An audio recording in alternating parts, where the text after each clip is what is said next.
the day. The first conversation of the day is entitled Narrating Place in Limerick. And the two conversational subjects that we're going to hear from are Anna Ryan Moloney, who is an architect with a PhD in geography from the University College of Cork in Ireland. Since 2007, Anna has been working as a lecturer in architecture at the School of Architecture in Limerick, where she follows her interests in landscape, writing, drawing, and photography through her teaching and research. Anna is going to be talking to one of our guests, so we want to thank him on the floor for joining very much. He's James Lawlor, who is a PhD, and he's the regional director of Narrative 4, a group in Ireland. He's an award-winning national non-for-profit empathy education organization, this Narrative 4, in which James leads the establishment in 2015. He has recently completed his PhD, as I said, in the University College of Cork, and is the editor of an anthology entitled I Live in Michael Hartnett, and he, of course, lives in Limerick. So Anna and James, thank you for joining. We look forward to hear from you. The floor is yours. Thanks. So we're going to, James is going to share the screen first of all. So first of all, thanks Jorge for organising this and for the introductions. You can hear me okay, I think, can you? Yeah, hopefully. Okay, so we're just going to take a couple of minutes to introduce the background and the context to this conversation. So at the end of January, early February this year, 14 students from the School of Architecture in UL in 4th and 5th year, so the final 2 years of their architecture undergraduate degree, undertook an elective, so it was a choice module called Writing Place, that I taught. It was the first time I was doing it as a 2-week block, so they had nothing else to do, only this for 2 weeks. It was something I suppose I'd had in my head for a while, but being involved in this cost action network kind of gave me the kind of confidence to say this is valid within the School of Architecture, and a complete focus on something about which I'm passionate. You can go to the next one, James, please. So the focus of the module was on the writing of place through close and careful observation. And so the writing process offered the opportunity of looking again more closely at places and important knowledges that students would have on their surroundings and parts that maybe mightn't come out in their architectural education otherwise. So students were encouraged to write up to 3 places. So one was Limerick City, one could be the focus or the locus or the site of their design studio project work, or the area in which they had grown up or lived. So sometimes these places overlapped. And across the 2 weeks, each student developed a collection of writings of place and their chosen places, amounting to about 2,000 or 3,000 words. And so the pace of the module allowed a slowness and engagement with words, and the slowness of the sentences, and the craft of writing, and the revisiting of the reworking. So there's a lot of conversation, let's say, within the elective. And you can move to the next one there, James, as well. So the individual writing process was supported by each day we read a short extract from a range of fiction extracts and non-fiction. I've listed them here because most of them were actually Irish in context, one from the UK, one from Scotland. So you may not recognise some of the names, but they're well worth reading if you wanted to look into their work. And also then 3 philosophers of place whose names may be more familiar. And so we talked every day, basically. There's a lot of talking and close reading of what we were looking at and close reading of the work that students were producing. And we'll go on to the next one. So about a few weeks after the elective was over, probably in common with maybe we were trying to create within Ireland like conversations across schools, the kind of informal things that would have happened in person. So the UCD and Main School of Architecture in Dublin set up an architectural Zoomcast. So they had 2 meetings, let's say, every week with different things happening. So we contributed from the School of Architecture 2 sessions where the students read 4-minute extracts from the pieces that they had written. So this is just a sort of a flavour of that. And then on the next page, slide, again, conversation was part of this kind of communication of the work, let's say, and we had a wonderful range of people to discuss these readings. We only did an hour, so it was quite dense and tight, and we wanted more time, but it was actually quite good. So early on in the elective, in the first week, we had a workshop with James of Narrative 4. And so, James, maybe now you'd like to introduce narrative 4 and the workshop, and then So good morning, everyone, and it's lovely to be to speak to you today. So I work for an organization called Narrative 4, and it's an organization that teaches empathy education, or it's an advocate for empathy education, and our target audience is 12 to 23-year-olds. We have developed a number of evidence-based techniques in order to develop social emotional skills in young people and empathy. And one of the main ways we do it is through stories, because stories are this fantastic way to create empathy, as everyone knows. The Narrative 4 was established in the United States, and we have replicated the project here in Ireland, and was established by artists and writers who recognized that stories have an innate power, and they wanted to create a platform for young people to share stories so that they could understand themselves better and also other people. And when I say stories, I'm talking about personal narratives, like true life personal narratives. The original project in the United States brought together kind of inner city and suburban youth together so that they could understand each other better. So people from different ethnicities and backgrounds, in the United States, in the big cities like Chicago and New York City, people from different ethnicities could live, only a few kilometers apart, but their lives are completely different. So the idea that they would bring them together and create this space for listening and sharing stories so that they could understand each other better. And the aim of the program is to bring this empathy to the forefront so that we can understand and empathize someone with a different religion or ethnicity or sexuality, etc. The main methodology that we started with was this idea of a story exchange, which I'll explain, and that the young people, or that the architects in the elective got to do.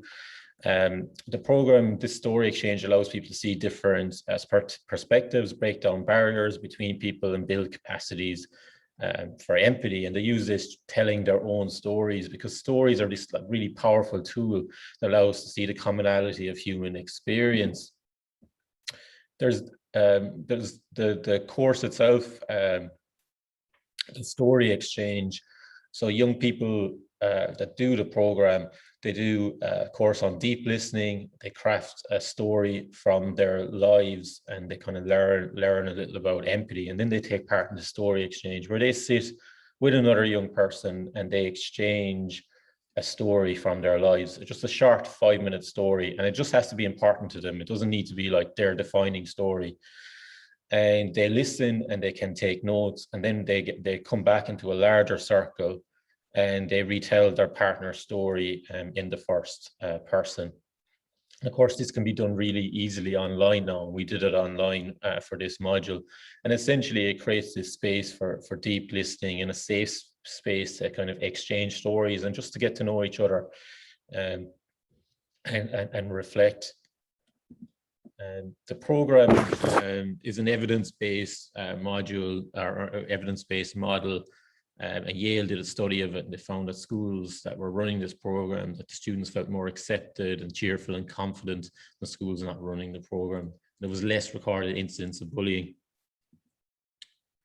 So we brought this model. When Anna asked me to run a story exchange for this module, we decided to set the theme as place, so to explore the role of stories and how the role of place and how they interact within our memory making, I guess. And we use Limerick as the theme to kind of set up the workshop. And we wanted to get the students to think about the role of stories in making places.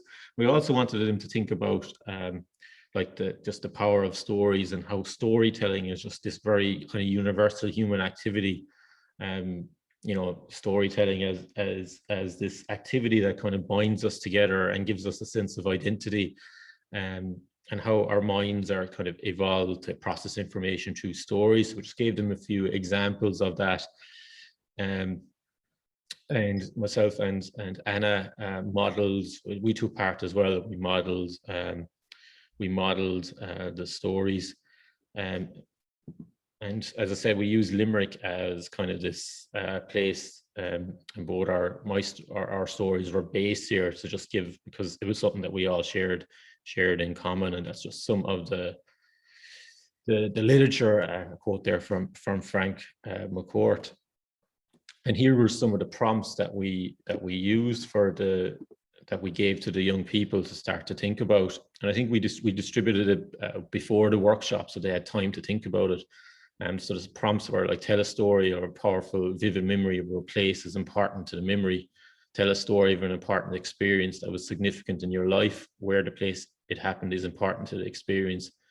Tell a story of a memorable experience that took place in Limerick City. So the students had to think about these prompts and pick one of them and kind of craft a story and be prepared to tell that story in an open forum to another young person. So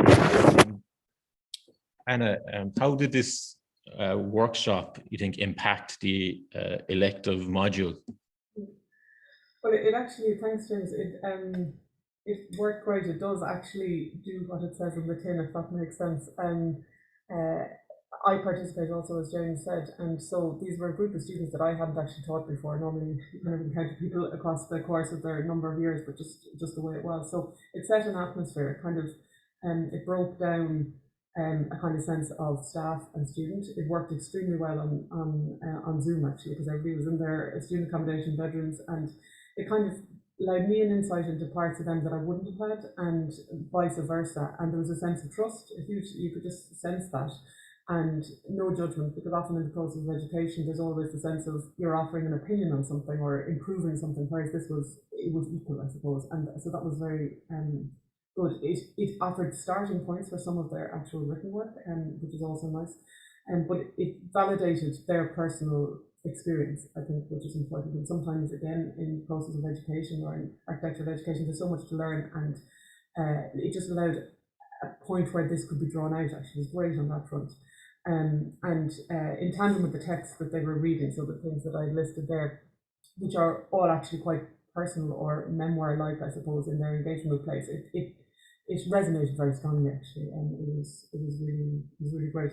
I might show I'm trying to figure out the share screen now. I'll show a 1-minute clip of one of the students' pieces of writing. So this is coming from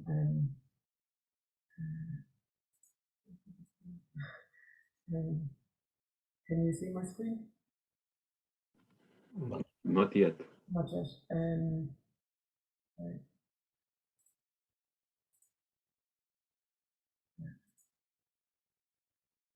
Can you see it now? Yeah. Yeah, okay. So this is just a 1-minute clip. This is one student, Aisling, and she's going to read a small piece. This is from the readings that we had, basically, and I'll share the YouTube link if anybody wants to listen to more. But she grew up along the River Shannon in Limerick City, and her sort of set of writings was about sort of progressing along the journey of the River Shannon. So this is just one particular piece, the Corbally Box, which was the site of her thesis. She's in final year, about to finish next week, and was the site of her thesis project where she's writing about just this. I'll begin this reading at the Corbally Box. A narrow white skull strikes a silver line downstream along the centre of the river. From where I walk along the bank, concealed by the earthen green and brown of reed, bulrush and driftwood, I can see the silhouette of a single rower arching forward, board sinking into the swell. As she is drawn into the shadow of a Longford bridge, her arms tense, she pulls back and the boat sweeps forward, propelled by the pull and push of muscle and current. The oars beat a steady rhythm, in time with the water as it rushes forwards, thump, splash, moving with the surety and intensity of a rower. The Shannon advances north to a point where it will fork and turn sharply southward. The history of Mill Road is overlaid on the landscape like thin sheets of translucent paper. The river forks at St. Thomas's Island, which looms over an evening mist. A low mound that holds the stone ruins of a once grand house, nestled in the palms of skeletal trees. Somewhere beneath the ground, the fossils of a 12th century monastery lie untouched. The abbey men who fished here spoke of feeling the presence of the monks hundreds of years later, dark stony figures reflected in the moonlit water. Okay, that's just a flavour, and Yeah, James, you ran the workshop and you participated in one of the discussions of the readings afterwards. So, having done both those things, like, what was your sense of the writings and your response to them, or this relation to the place in the city? Yeah, it was really interesting back like maybe 5 or 6 weeks later after the workshop and see the output after the workshop. I was really, really deeply impressed by the standard of the writing.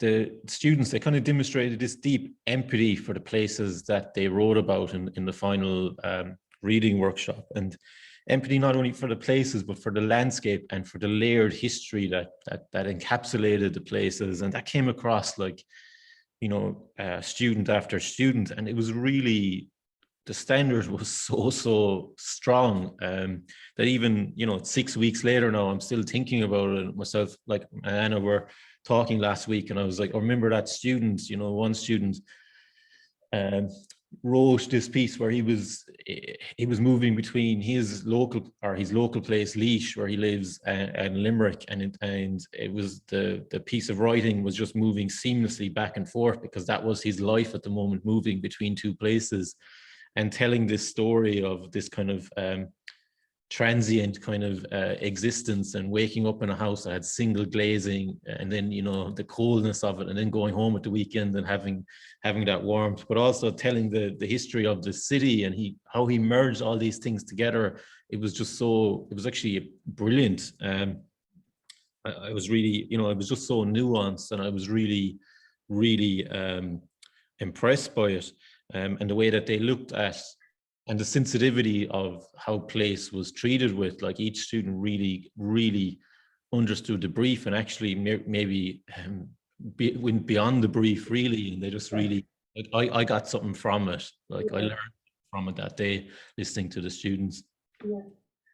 What was just on that, just on the, like, and this is maybe part of on architectural education, like writing, it's here and there within the curriculum, let's say, and a number of these students, a significant number of the 14, I would say 5, have like technically difficulties with writing in terms of whether it's dyslexia or some other version in relation to language, and also and they have blocks about writing. And what was wonderful, and I think the workshop helped that with Narrative 4, but the it just released all of that. So there was no we dissipated it early on, so just forget about that. And it was actually, as James said, the empathy of the place and that the deep felt thoughts, and actually the good writing came out of the sort of the passion in the first place, if that makes sense, and it removed any issues with writing, I suppose, which often I encounter, like, let's say, teaching, and it was great. That was a wonderful thing. Sorry, James, interrupt you.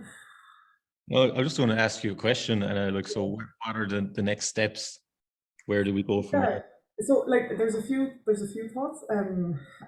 Like, one is I just think there's a real value of students of architecture engaging in the act of writing. Let's say you could say creative writing, spatial writing is a word I kind of put in it, without the pressure of needing to make a proposal. So often in architecture education, you have to make a proposal and you have to kind of push past that slow, deep understanding. And this just allowed that. It took the pressure off in a certain kind of way.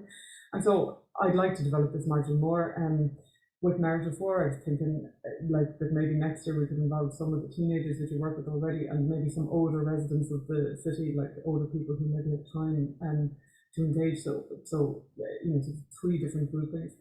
Another thought that I have would be great to maybe develop this module in parallel with maybe some of the other cities as part of this cost action. This is kind of an open invitation, let's say. So whether another city or 2 cities might participate if they have access to students in this kind of way, and as a bigger discussion of this kind of writing or spatial writing or writing place as part of the education of architecture students. And the other thing that I have in mind is and it follows on from what Karina was talking about, like how to maybe, whether this could form publication for the book or a website, and because the writings were, like, I was reading them, I had no intention of this kind of public sharing at the time, but as I was reading, I was thinking, more than me needs to read this, and more than me needs to sort of experience this, because there was just some power there.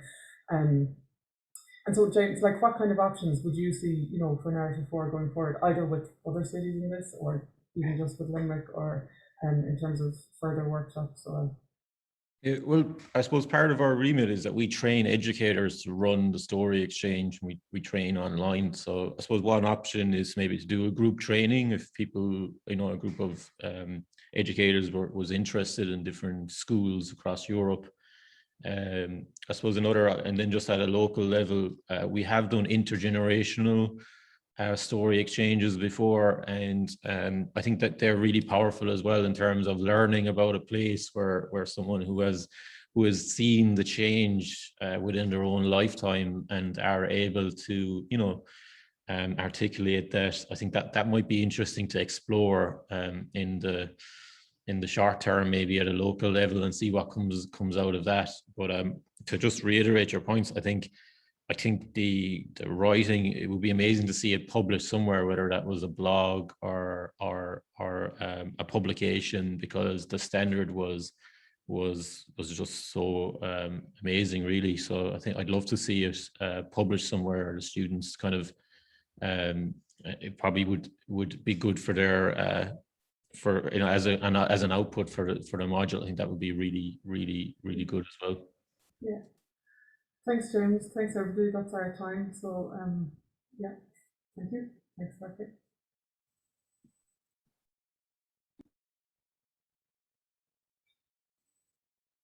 I think you're muted, Patrick, there. Always happens. Thank you very much, both of you, and very interesting. There's two things I would like to highlight from this conversation. One is the focus on empathy. There is a very strong relation between empathy and the notion that we have been using of appropriation. And also something super interesting that has come up, and I think links beautifully to Karima's thoughts on communication, is trust. No? How conversation, how talking to each other is based on, depends on, but also generates trust. The way we're able to communicate with each other is fundamental for many of our concerns. Besides that, I would really like to invite you, James, to consider joining the action. It would be great if you could join and maybe share all these very interesting initiatives that you're developing, because I think they fit perfectly with many of the things we're talking about. I don't know if anyone has additional questions or comments, something they want to talk to with James and Anna. No? Okay. Well, with that said, it's time to move on then to our next conversation.